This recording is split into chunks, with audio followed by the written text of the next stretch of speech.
saya berhenti di tengah-tengah dan chargernya lupa ke bawah. Nah, gitu aja ya. Jadi kita fokus, nggak terlalu lama, mungkin insya Allah setengah jam kita selesai. Hari ini kita akan membahas embriologi jantung dan pembuluh darah ya. Bismillahirrahmanirrahim.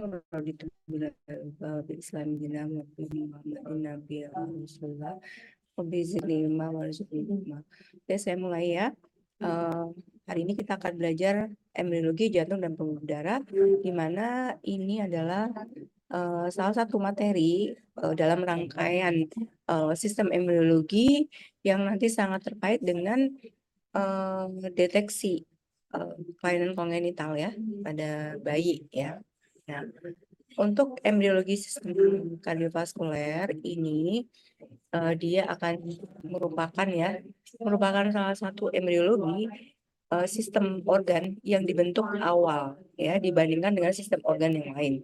Dan ini sama setara ya dengan pembentukan sistem neurologi ya awal-awal. Perkembangan jantung ini sangat kompleks dan dia diminta untuk bekerja bahkan sebelum pertumbuhannya sempurna ya. Dia harus memompa darah sebelum semuanya selesai.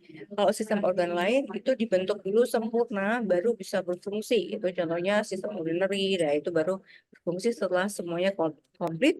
Nah, ini belum komplit sudah harus bekerja. Nah, ini adalah awal. Kamu kalau melihat buku embriologi, fase ini selalu akan ada dalam pendahuluan ya di tiap chapternya. Yaitu ini adalah pembentukan lapisan-lapisan embrional. Nah, ini ya, jadi ininya ceritanya sama aja ya. Nah, saya skip aja sampai pada awal pembentukan jantung.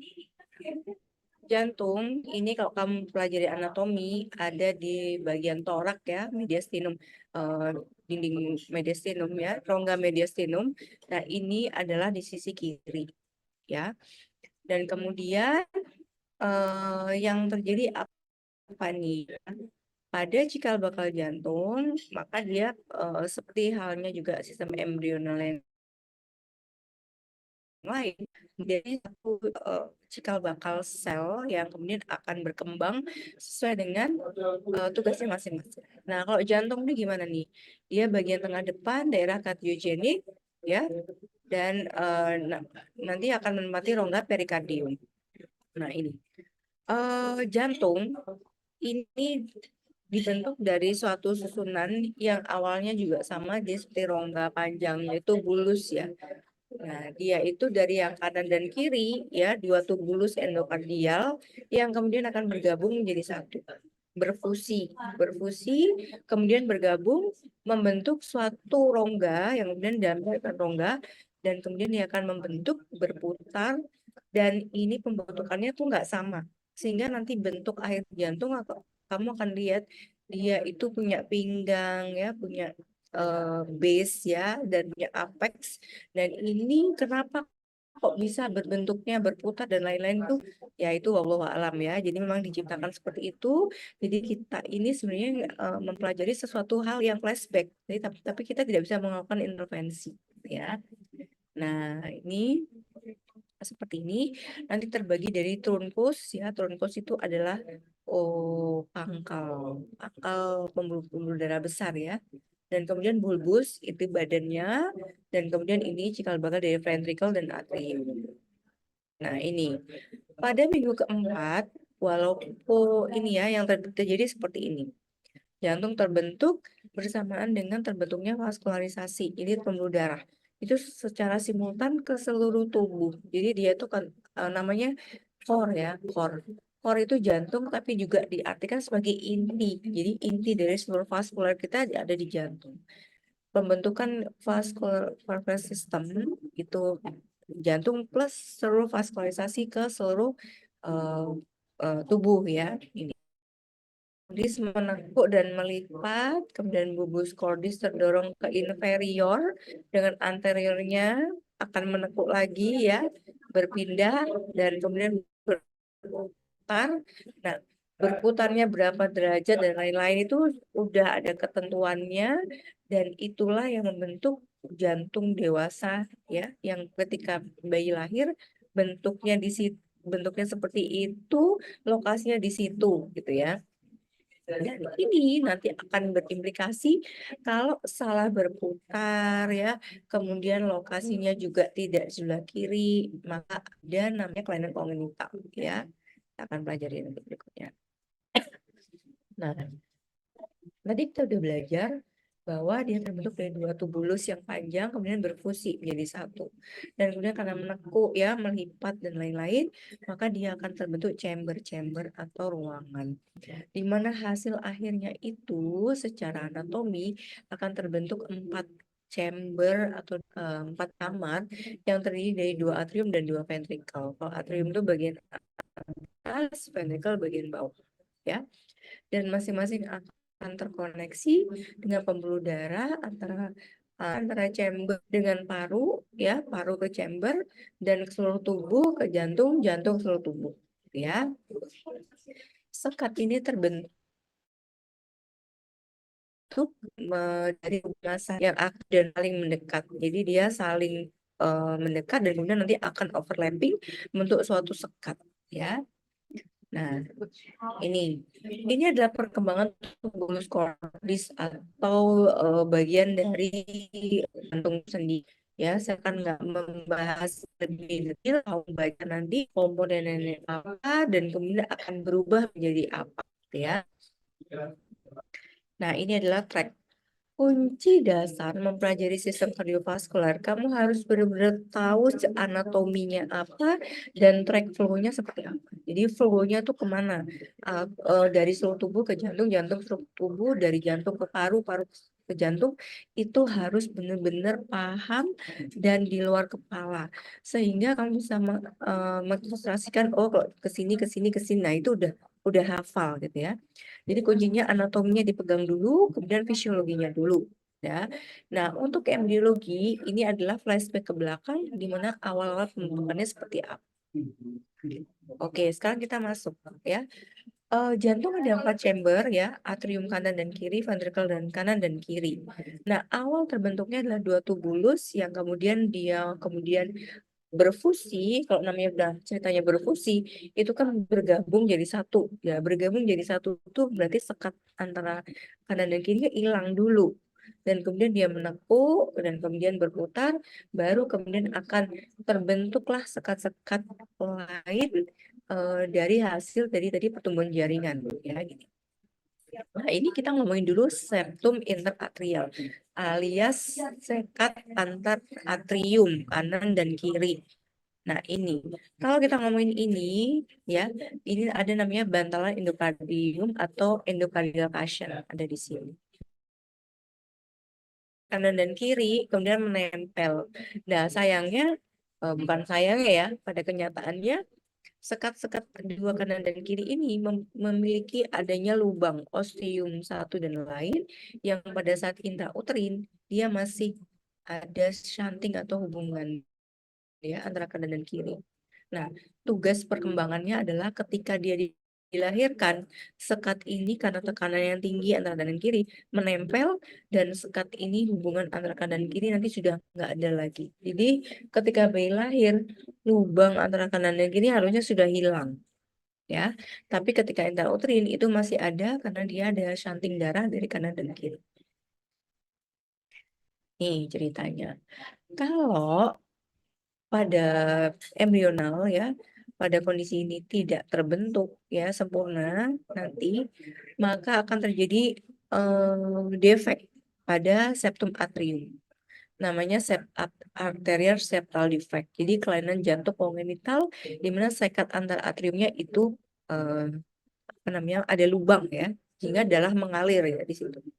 Harusnya ketika lahir itu pelan-pelan akan menutup ya. Nah, tidak menutupnya itu karena memang kelainan embrional ya, kelainan ini.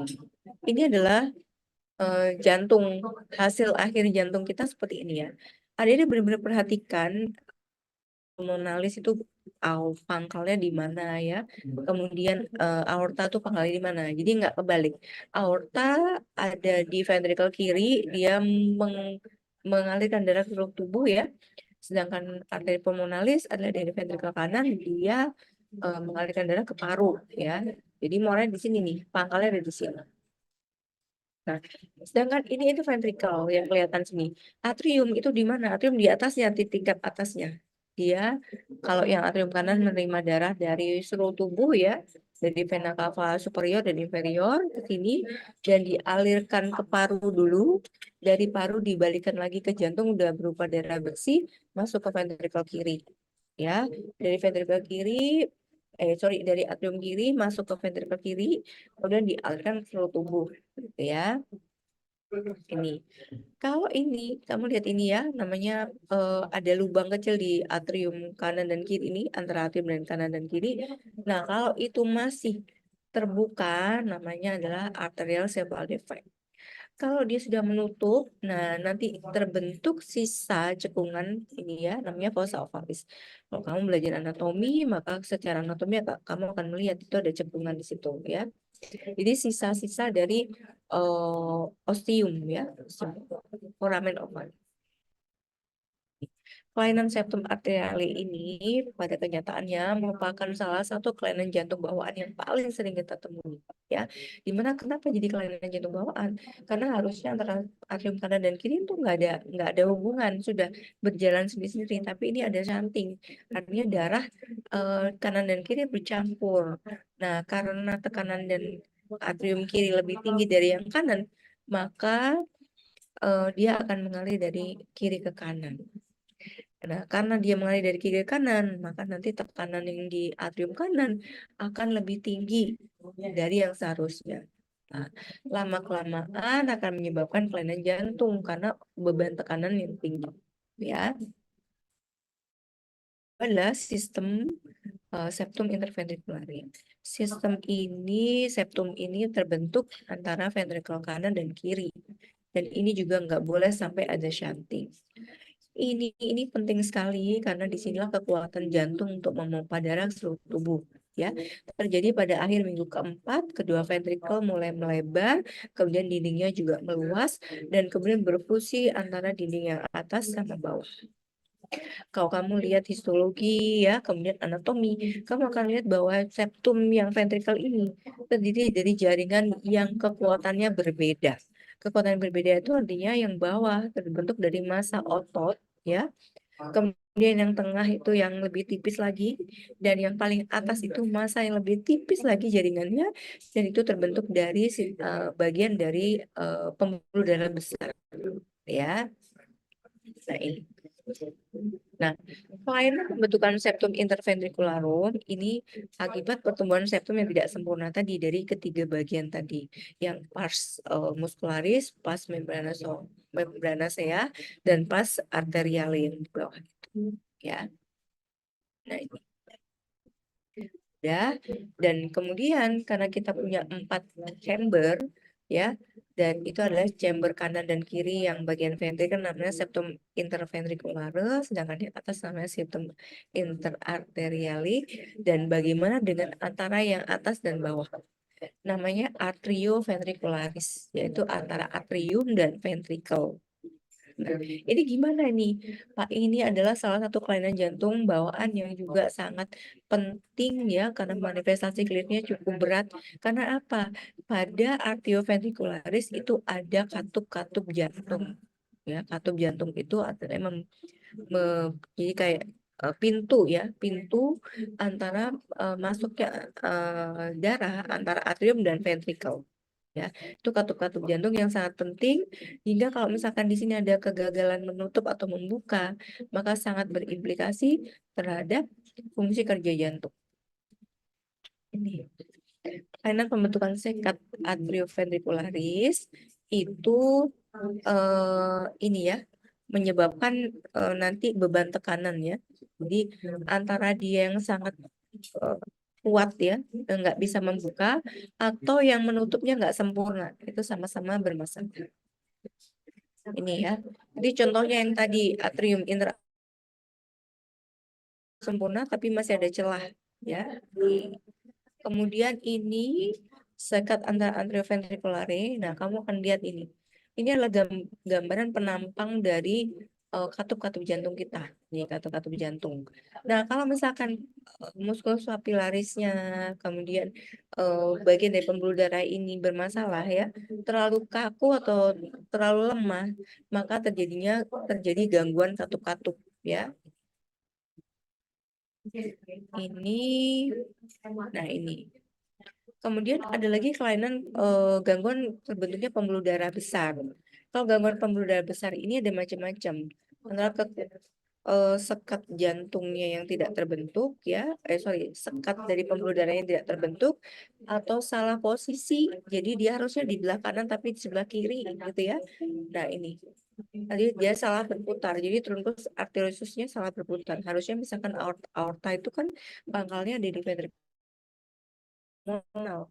Jadi pulmonalnya yang di kiri, aortanya di kanan. Nah, itu akhirnya darah yang bersih kecampur lagi dengan darah yang banyak karbon dioksidanya. Ini saya skip. Nah, ini kemudian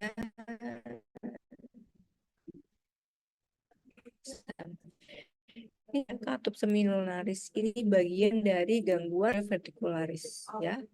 Nah, jadi namanya gangguan pada katup seminolaris. Nah, gangguan ini bisa terjadi, kita lihat aja ini ya. Ini salah satu contohnya. Contohnya adalah overriding aorta. Aorta itu harusnya murni ada di ventrikel kiri. Tapi karena gangguan sekat ventrikel ya, kemudian gangguan pembentukan trunkus, ini ya gangguan pangkal dari pembuluh darah besar, maka dia bisa berada di tengah-tengah. Nah, ventrikelnya sekatnya nggak tepat ya, jadi bocor, kemudian dia agak miring ke kanan, jadi namanya overriding aorta. Overriding aorta itu adalah pangkal aorta itu berpangkal tidak murni di ventrikel kiri, tapi separuhnya ada di pulmoner. Kalau kita melihat seperti ini, maka darah dari ventrikel kanan ini sebagian juga akan mengalir ke seluruh tubuh ya. Jadi nggak lagi kayak oksigen, tapi juga mengandung banyak sekali karbon dioksida ya untuk peredaran darah sirkuler, sistemik. Kemudian ini trunkus arteriosus persisten, ini juga ya contohnya ini. Nah, adik-adik bisa lihat ini ya trunkus arteriosus. Kemudian trunkus arteriosus ini juga ini bocor ini. Sekatnya nggak terbentuk sempurna. Ini jadi satu. Udah overriding aorta, kemudian trunkus arteriosus. Apa sih maksudnya trunkus arteriosus? Aorta sama pulmonalnya jadi satu. Jadi satu trunkus, dia nggak membagi. Harusnya kan dia terbagi itu. Arteris pulmonalis sendiri, aorta sendiri. Ini enggak. Nah, kemudian ini terjadi transposisi pembuluh darah besar. Apa maksudnya transposisi pembuluh darah besar? Tadi hukumnya normalnya adalah aorta ada di ventrikel kiri dan pulmonel ada di ventrikel kanan. Tapi ini kebalik, berputar. Nah, ini adalah salah satu kelainan jantung bawaan yang critically ill. Kenapa critically ill? Karena seluruh tubuh akan tetap dialiri oleh darah yang kaya karbon dioksida. Ya, jadi ini adalah suatu kegawatan di bidang kardiologi. Ya. Kemudian kelainan-kelainan valvular minimalisme yang lain adalah stenosis. Saya bilang tadi kalau udah ngomongin katup, itu kelainannya ada dua. Kalau udah dia terlalu kaku, dia terlalu lemes. Nah, kalau yang kaku itu namanya stenosis. Jadi dia nyempit gitu. Sedangkan yang lemes itu akan menyebabkan regurgitasi. Artinya harusnya dia nutup, dia tetap terbuka gitu ya. Jadi enggak aliran darahnya itu nggak bisa nutup membuka dengan baik, sehingga dia akan lebih cenderung lebih banyak membuka, sehingga aliran darahnya tidak bisa terdistribusi dengan sempurna. Ini stenosis ya, jadi menyempit atau kaku sini sehingga tekanannya sangat tinggi. Yang tadi itu contoh-contoh gangguan sistem embriologi di jantung akibat kelainan dari sekat antar chamber dan juga pembuluh darah.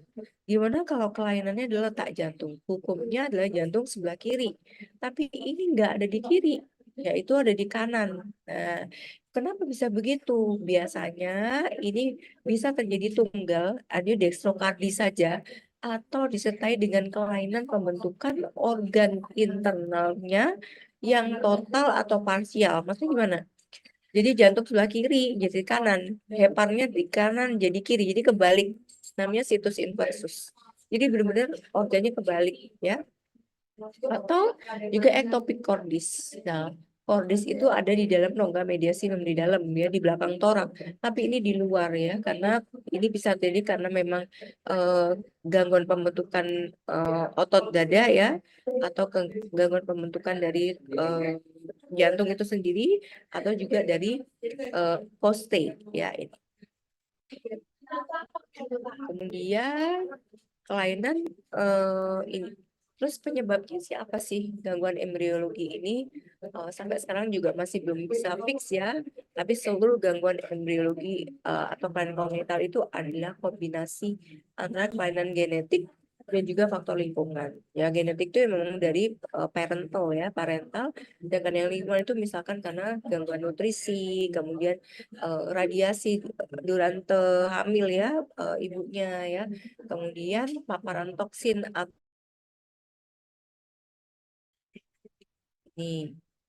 Dan kemudian pembuluh jantung itu dimulai minggu ketiga tadi sudah dibahas ya. Dan dia akan terjadi vaskulogenesis bersamaan dengan pembentukan rongga-rongga jantung.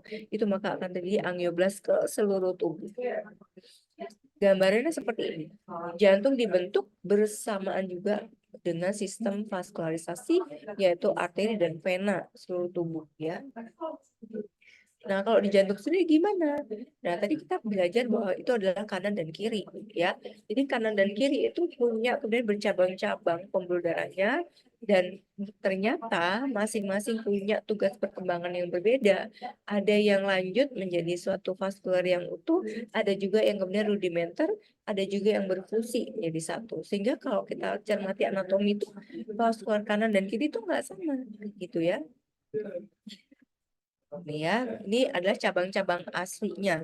Dan kemudian nanti ada yang sebagian ada yang rudimenter atau regresi, ada juga yang berlanjut, dan kemudian ada juga yang berfungsi. Nah ini ya, yang regresi, ada juga yang menetap menjadi apa ya. Kemudian ada yang lengkungnya utuh menjadi apa ya, dan sebagainya. Kesimpulannya seperti ini ya. Nih, nanti kamu akan kamu dalami sendiri ya. Nah ini. Kalau kita melihat sistem vaskuler, nggak cuma jantung ya, karena kita sistem kardiovaskuler, jadi jantung dan pembuluh darah, maka kamu harus tahu anatominya. Kalau yang bagian atas tuh, setelah vena cava superior, itu akan bercabang menjadi apa ya? Truncus brachiocephalicus. Yang kanan bercabang menjadi apa, yang kiri bercabang menjadi apa. Nah, itu nggak sama ya. Itu yang bawah juga gitu, nggak sama. Ya, itu harus, kalau itu diapakan? Ya harus dihafalkan ya, dalam satu sistem kardiovaskuler. Ini, nah kamu akan lihat kanan dan kiri itu nggak sama ya, jumlahnya tidak sama, bentuknya juga nggak sama. Untuk vena ini biasanya dia mengikuti jalannya arteri, tapi khusus vena-vena tertentu yang dia hanya berfungsi intraembrional atau intrauterin, yaitu sistem Vitellina. Ini adalah di fetus ya. Ini adalah bersamaan juga dengan sistem umbilikalis. Kalau sistem umbilikalis itu adalah mengangkut darah dari plasenta ya dan juga ke janin. Nah, kemudian ketika plasentanya dipotong dan bayi sudah lahir ya bebas dari sirkulasi fetomaternal, maka dia akan rudimenter. Bersamaan dengan rudimenternya sistem Vitellina ya. Dan kemudian sistem kardinalis. Kalau kardinalis ini sistem yang tadi dari atas ya, itu mengalirkan darah ke seluruh tubuh. Gambarannya seperti ini, vitaminnya seperti ini ya, vena-vena. Jadi kalau yang ini gimana? Ya ini juga harus diapalin ya. Jadi ada sistem vena yang kemudian ada di intrauterin, tapi kemudian dia akan hilang ya pada saat bayi dilahirkan. Nah, kemudian vena cardinalis berkembang menjadi vena-vena cava superior dan juga vena-vena untuk vaskularisasi atas ya, sistem pembuluh darah atas. Untuk yang subkardinalis, maka kamu akan melihat ini dari posterior dinding abdomen. Kemudian untuk yang subkardinalis akan untuk vena azigot sama hemiazinus. Nah, nanti kamu cara belajar epidemiologi selain membuka langmen juga membuka atas anatomi ya. Kalau inferior dibentuk apa? Sebagian vitellina kanan ya, subkardinalis dan kardinalis posterior. Nah, ini terbentuk sempurna setelah lahir dan hati-hati setelah partus atau dilahirkan ya, sebagian pun juga akan rudimentar ya. Ini ya, mature vessel pattern. Jadi dilahirkannya bentukannya seperti ini. Jadi ketika di intrauterin itu beda lagi ya. Ini sebagian tadi sudah saya jelaskan, sebagian juga belum ya. Ini jadi sebenarnya kuliah tentang kardiovaskuler ya pada pediatri. Yang pertama embriologi, yang kedua kelainan kongenital. Jadi sebenarnya dibahas sendiri ya untuk kelainan kongenital ya. Nah, ini salah satunya adalah kita bahas sedikit ya, yaitu namanya patent ductus arteriosus. Jadi kalau melihat intraembrional itu ada namanya ductus arteriosus. Ductus arteriosus ini bertanggung jawab untuk mengedarkan darah dari aorta ke pulmoner. Ya, dia memang ada shunting. Shunting itu adalah peredaran darah, jadi kayak tembusan gitu ya, jalan tembusan gitu ya. Nah ini, ketika bayi dilahirkan, namanya ductus arteriosus itu harusnya rudimenter, artinya terputus. Jadi vena dan arteri pulmonalis itu berjalan sendiri-sendiri tanpa adanya hubungan sama sekali. Ya, di sini lama-lama dia akan berubah menjadi ligamen. Tapi pada suatu kondisi, ligamen arteriosus ini tidak terbentuk, jadi masih terbentuk. Akhirnya namanya adalah persisten ductus arteriosus. Apa yang terjadi kalau ada persistensi seperti ini? Yang terjadi adalah ada aliran dari aorta masuk ke pulmoner. Jadi akhirnya beban volumenya paru akan meningkat bertambah karena ketambahan darah dari. Nah, ini kalau ini nggak diobatin ya masih ada shunting, makanya tekanan dari pulmoner, sirkulasi pulmoner akan meningkat. Kenapa? Ya karena jantung kanan akan ketambahan volume dari jantung kiri akibat shunting tadi, tembusannya masih terbuka. Gitu ya. Dan dikasih apa itu ya? Nah, maka pertolongan pertama diberikan prostaglandin inhibitor. Ya. Nah, kemudian dia ada namanya koartasio. Koartasio aorta ini adanya pangkal aorta yang menyempit ya. Kalau menyempit gimana emangnya? Berarti ada stenosis itu, aliran darahnya nggak lancar. Sehingga tekanan di ventrikel kanan jadi akan meningkat banget. Ini contohnya nih. Koartasio aorta ada macam-macam ya. Ada yang terputus ya. Ini ada juga yang menyempit aja, tapi masih ada hubungannya. Ada benar-benar ada kecil banget ya. Ini variasinya akan dihitung lewat ekokardiografi ya. Berapa penyempitannya. Dan seperti ini apakah berbahaya? Sangat berbahaya ya. Ini harus di-repair. Di-repair itu dilonggarkan karena dia tugasnya mengalirkan darah seluruh tubuh. Kalau dia sempit terus gitu ya, maka akan jadi beban tekanan pada jantung. Jadi nanti gagal jantung. Nah, ini kelainan subclavian. Nah, hukumnya adalah seperti yang sudah saya jelaskan tadi. Kanan dan kiri branch-nya sama ya, simetris. Tapi ada yang kemudian rudimenter, ada yang juga enggak. Nah, ini ada yang kalau yang enggak, maka dia nanti persisten di sini ya. Jadi nanti kamu akan lihat kanan dan kiri itu pembuluh darah jantung enggak sama itu yang ke atas ya. Jadi duplex. Jadi duplex itu seperti ini. Jadi dia nah ini arcus aorta itu berada di depan trakea. Tapi ini sebagian itu dia nggak terbentuk sempurna sehingga dia melingkari. Jadi apa yang terjadi? Trakea dan esofagusnya keiket ya. Dan ini termasuk kegawatan juga karena apa? Tekanan pembuluh darahnya sangat besar di sini. Sehingga trakeanya akan terhimpit, ya. Esofagusnya terhimpit. Jadi pasien ada gangguan sirkulasi dan gangguan respirasi, juga gangguan menelan ini. Jadi multiple ya. Apa? Ini saya skip aja, kamu akan bisa lihat. Jadi ini ada yang nggak terbentuk sempurna ya.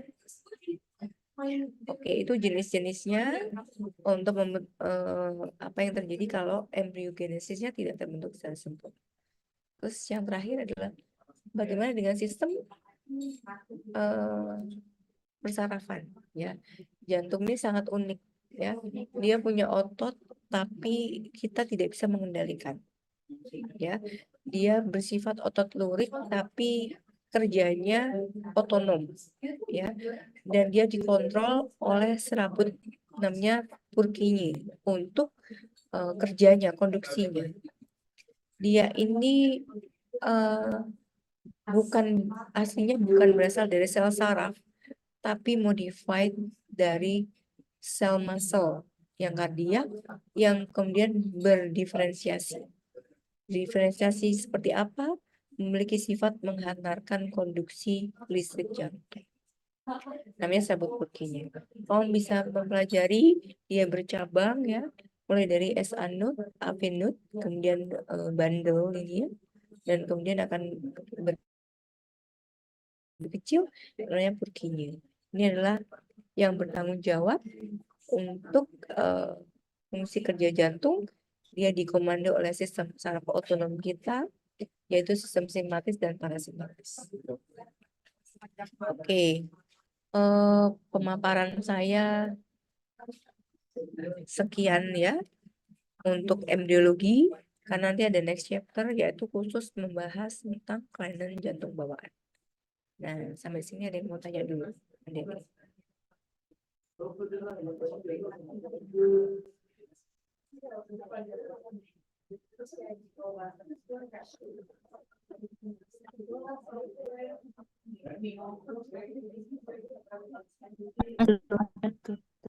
Ada yang nanya nggak?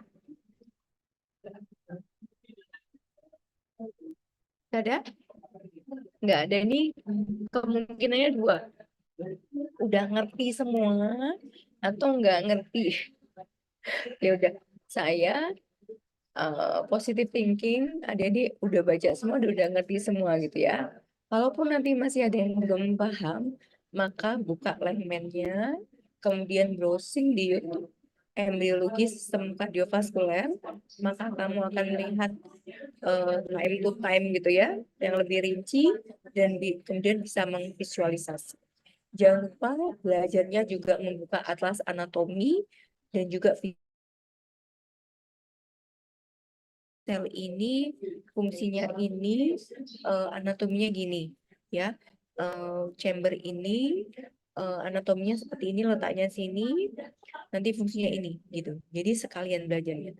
Jadi itu akan membuat konsep berpikir yang lebih komprehensif, sehingga kalau kamu udah mendapatkan itu, maka pemahamanmu tidak